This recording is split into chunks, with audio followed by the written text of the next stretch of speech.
সুপ্রিয় দর্শক, আসসালামু আলাইকুম। শেলিস কিচেনে আমি মোনালিসা সবাইকে স্বাগতম জানাই মুচমুচে ভীষণ মজাদার চিকেন পাকোড়া রেসিপি দেখার জন্য। মুচমুচে মজাদার চিকেন পাকোড়ার এই রেসিপিটা আপনারা বিকালের নাস্তায় কিংবা অতিথি আপ্যায়নে অথবা বাচ্চাদের টিফিনের জন্য তৈরি করে নিতে পারেন। আমার রেসিপিটা ভালো লাগলে লাইক ও শেয়ার করে দিবেন আর আমার চ্যানেলটি সাবস্ক্রাইব করতে ভুলবেন না। চলুন তাহলে চিকেন পাকোড়া তৈরির প্রসেসটা দেখে নিই। রেসিপির শুরুতে এখানে আমি মুরগির বুকের অংশ 1.5 কাপ পাতলা ও লম্বা করে কেটে ধুয়ে পরিষ্কার করে ভালোভাবে পানি ঝরিয়ে রেখেছি।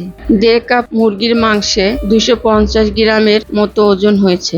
এখন চিকেন ম্যারিনেশন করার জন্য এর মধ্যে দিব আদা বাটা 1 চামচ, রসুন বাটা 1 চামচ, মরিচ গুঁড়া 1/2 চামচ, চিলি ফ্লেক্স 1/2 চামচ, ধনে গুঁড়া 1/2 চামচ, 1 চামচ জিরার গুঁড়া, আরো দিচ্ছি হলুদ গুঁড়া 1/2 চামচ, চাট মশলা 1/2 চামচ। চাট মশলা দিয়ে চিকেন পাকোড়া খেতে ভালো লাগে, তবে যারা পছন্দ করেন না তারা স্কিপ করতে পারেন।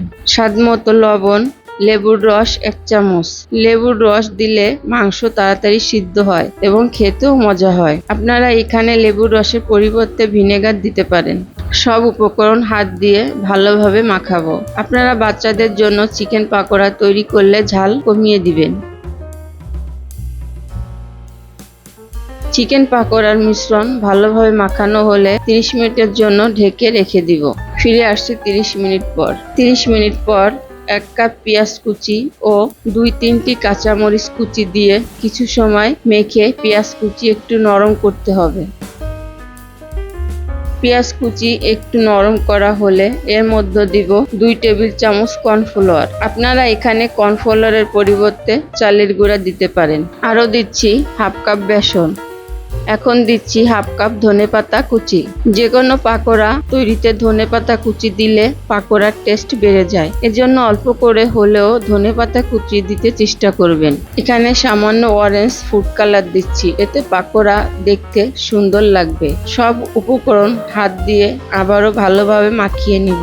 পাকোড়ার মিশ্রণ থেকে সুন্দর একটা ফ্লেভার আসছে।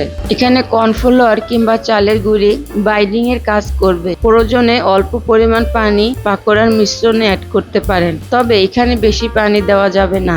দেখতেই পাচ্ছেন চিকেন পাকোড়ার মিশ্রণ কি রকম আঠালো হবে। পাকোড়া মিশ্রণ একটু আঠালো না হলে পাকোড়া ভাজার সময় খুলে আসবে। এবার পাকোড়া ভাজার জন্য প্যানে পর্যাপ্ত পরিমাণ সাদা তেল গরম করে চিকেন পাকোড়ার মিশ্রণ অল্প অল্প করে দিয়ে ভাজবো। তবে বেশি গরম তেলে চিকেন পাকোড়া ভাজা যাবে না, তাহলে উপরে তাড়াতাড়ি কালার চলে আসবে এবং ভিতরে কাঁচা থাকবে। চুলার আঁচ মিডিয়াম টু লো এর মাঝামাঝি থাকবে। পাকোড়া একটু পরপর নেড়ে দিতে হবে যাতে চিকেনের চারিপাশে সুন্দর একটা কালার আসে, তবে চিকেন বেশি সময় নিয়ে ভাজা যাবে না। আমার এখানে 5-6 মিনিটের মতো সময় লেগেছে এক ব্যাচ ভাজতে। এইভাবে চিকেন পাকোড়া তৈরি করলে পরিবারের ছোট বড় সবাই পছন্দ করবে।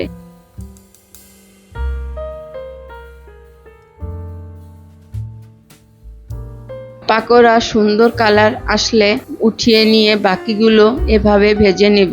আপনারা দেখতেই তো পেলেন চিকেন পাকোড়া তৈরি করা কতটা সহজ। সব ভেজে নেওয়া হলে গরম গরম চিকেন পাকোড়া টমেটো সস দিয়ে পরিবেশন করব। আশা করি আমার আজকের এই রেসিপিটা আপনাদের ভালো লেগেছে এবং সহজ লেগেছে। ভালো লাগলে অবশ্যই ট্রাই করবেন আর কমেন্টে জানাবেন কেমন হয়েছে। সবাই অনেক ভালো থাকবেন। আল্লাহ হাফেজ।